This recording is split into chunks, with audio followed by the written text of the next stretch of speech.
കുമളിയിൽ ഓടിക്കൊണ്ടിരുന്ന ഓട്ടോറിക്ഷയിൽ നിന്നും ഡ്രൈവറെ വലിച്ചു റോഡിലേക്കിട്ട വനംവകുപ്പ് ജീവനക്കാരനെതിരെ പോലീസ് കേസെടുത്തു.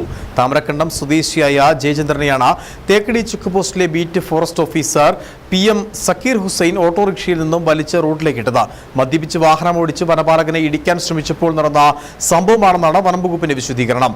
ഡ്രൈവർ ജയചന്ദ്രനെതിരെയും വനംവകുപ്പ് പോലീസിൽ പരാതി നൽകി. നിയന്ത്രണം വിട്ട ഓട്ടോറിക്ഷ സമീപത്തേക്കടയിൽ ഇടിച്ചു നിന്നു. താമരക്കണ്ടം സ്വദേശിയായ ജയന്തനെയാണ് തേക്കടി ചെക്ക് പോസ്റ്റിലെ beat forest officer PM Sakkeer Hussain ഓട്ടോറിക്ഷയിൽ നിന്ന് വലിച്ച് റോഡിലേക്ക് ഇട്ടത്. തേക്കടി ആമപ്പാർക്കിന് സമീപത്തു നിന്നും തേക്കടി പ്രവേശന കവാടത്തിലേക്ക് വന്ന ഓട്ടോറിക്ഷ ചെക്ക് പോസ്റ്റിൽ കൈ കാണിച്ച് നിർത്താത്തതിനെ തുടർന്ന് വനംവകുപ്പ് ഉദ്യോഗസ്ഥർ ഓടിക്കൊണ്ടിരുന്ന വാഹനത്തിൽ നിന്ന് ഡ്രൈവറെ വലിച്ച് നിലത്തിടുകയായിരുന്നു.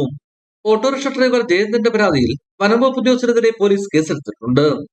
അല്ലാതെ ഈ കുമളി പഞ്ചായത്തിലും ഈ ഇവിടെ ഉള്ളവർക്ക് നമുക്ക് നമ്മുടെ പ്രൂഫ് കാണിച്ച് നമുക്ക് കയറി പോവുകയും വരികയും കാര്യങ്ങൾ കഴിഞ്ഞ് അവരവരുടെ വണ്ടിയായിട്ട്, അല്ലാതെ നമ്മൾ അതിക്രമിച്ച് കയറുമോ അല്ലെങ്കിൽ വണ്ടിക്കകത്ത് എന്തെങ്കിലും സാധനമോ ഇറച്ചിയോ മീനോ എന്തെങ്കിലും പിടിക്കുകയോ ഇല്ല സ്മോളോ എന്തെങ്കിലും ഒരു പിടിക്കുകയാണെങ്കിൽ ശരിയാ. ഇത് ഒന്നുമില്ലാതെ ഓടി വരുന്ന വണ്ടി പിടിച്ചു നിർത്തി മറിച്ചിട്ടല്ലേ തന്നെ.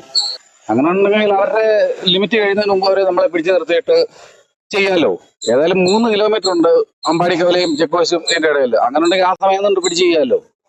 എന്നാൽ ആമപ്പാർക്കിന് സമീപം ഓട്ടോറിക്ഷയിലിരുന്ന മദ്യപിച്ചവരെ PFO കാണുകയും ഇവരോട് പുറത്തേക്ക് പോകാൻ ആവശ്യപ്പെടുകയുമായിരുന്നുവെന്ന് വനംവകുപ്പ് ഉദ്യോഗസ്ഥർ പറഞ്ഞു. ഇതിന്റെ അടിസ്ഥാനത്തിൽ ചെക്ക് പോസ്റ്റിൽ വാഹനം തടയാൻ ശ്രമിക്കുന്നതിനിടെ വാഹനം നിർത്താതെ മുമ്പോട്ടെടുത്തു. ചെക്ക് പോസ്റ്റിലെ ഉദ്യോഗസ്ഥരെ ഇടിച്ചു കടന്നു പോകാൻ ശ്രമിച്ച വാഹനം തടയാൻ ശ്രമിക്കുന്നതിനിടയാൽ വാഹനത്തിൽ നിന്ന് താഴേക്ക് വീണെന്നാണ് വനംവകുപ്പിന്റെ വിശദീകരണം. അതേസമയം സക്കീർ ഹുസൈൻ ചെക്ക് പോസ്റ്റ് വഴി കടന്നു പോകുന്ന നാട്ടുകാരോടും വിനോദസഞ്ചാരികളോടും മോശമായി പെരുമാറുന്നുവെന്ന ആക്ഷേപവുമുണ്ട്. ഇടുക്കി വിഷൻ മലൈൻ. അടിമാലിയിൽ നിരോധിത പുകയില ഉൽപ്പന്നങ്ങളുമായി 2 യുവാക്കൾ അറസ്റ്റിലായി. ഇവരുടെ പക്കൽ നിന്നും 180 പാക്കറ്റ് നിരോധിത പുകയില ഉൽപ്പന്നങ്ങൾ അടിമാലി പോലീസ് പിടിച്ചെടുത്തു.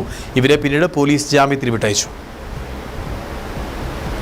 അടിമാലി ടൗണിൽ കല്ലാർകുട്ടി റോഡിലെ വാടക കെട്ടിടത്തിൽ നിന്നുമാണ് 150 പാക്കറ്റ് നിരോധിത പുകയില ഉൽപ്പന്നവുമായി 2 യുവാക്കൾ അറസ്റ്റിലായത്.